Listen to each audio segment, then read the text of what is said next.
with Lyme, my symptoms first started out with the 80-pound weight gain, and then deep depression, and then I had postpartum depression with each of my pregnancies, and just really struggled and was not myself. And I remember my husband saying to me, I just wonder where the girl I married is. And when he said that, that just was such a driving force for me to want to figure it out. And then over the course of the last 16 years, I have dealt with adrenal fatigue, adrenal failure. I have had all sorts of hormone deficiencies. My thyroid has had tons of problems. And then I have had severe tremors, seizures, two different types. I've had non-epileptic seizures, and then I've also had seizures where I pass out.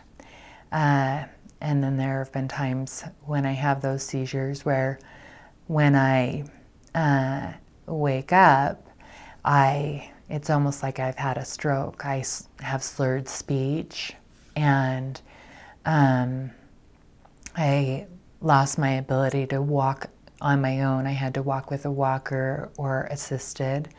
There were many nights where I would try to talk and nothing would come out. And it was really challenging, and I thought I was going to die. And so I did some research, and I had full trust in my doctor here in Utah.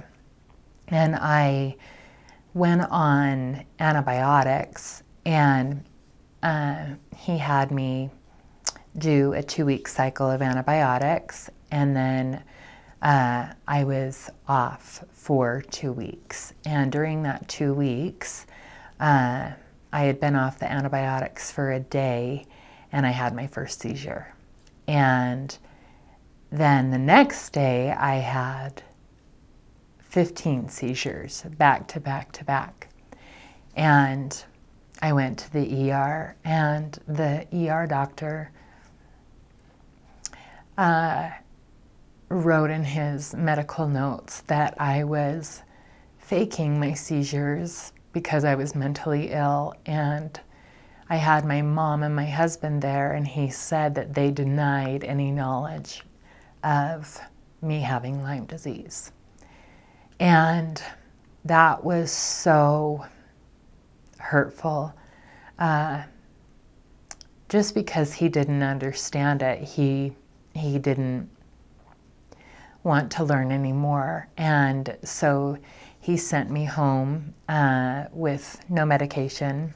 And then I continued to have seizures, and then was able to call and talk to my doctor the following Monday, and he put me on some medication to help with the seizures. And then I met a friend, and she introduced me to a couple of other ladies who had faced Lyme disease. And one of the ladies that I spoke with at this lunch, she had the exact same pattern. She had been diagnosed with PCOS just like I had. She had problems with her thyroid just like I had. And she was having seizures when she went in for treatment just like I had. And I chose to go with a doctor who treats Lyme very aggressively. And he has a lot of expertise in this area. And when I went to my first appointment, and it was 4.5 hours, and they did a full physical, and I came home and I had to do a lot of testing. They had me do an EEG to see if they could track my seizure activity. They had me check. I had a heart palpitation because I have Hashimoto's. And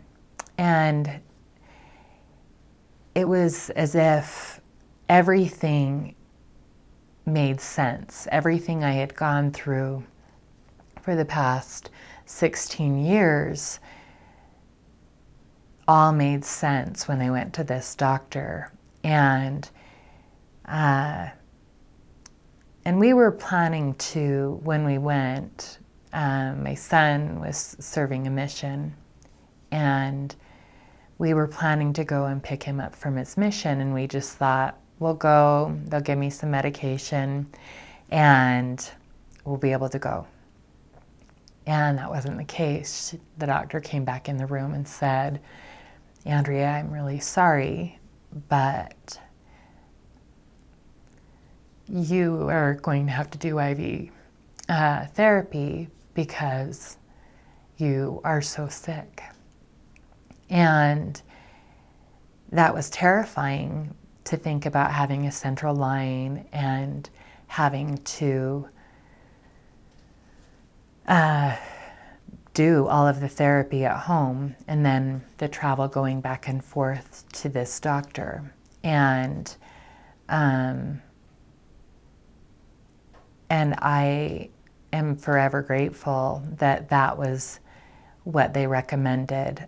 I went from being unable to walk unassisted to being able to walk, to not having seizures, to being able to function somewhat and have kind of a normal life. But the treatment is very aggressive, and I have really, really bad days where I can't get out of bed and I ache really badly. And then I have days that are really good, and I'm so grateful for those days. And they give me so much hope for a normal life. So some treatments that are available there's a clinic in Idaho, and they wash the blood, and that seems to alleviate some symptoms. There's also stem cell treatments that are done in Mexico, and there's a clinic in Seattle, and they do more of a natural approach to Lyme disease. And then there are two clinics back east, one in New York and then one in Washington, D.C. The one in Washington, D.C. has more of an aggressive approach, and they treat Lyme disease with heavy-duty antibiotics, and they've had some great success there.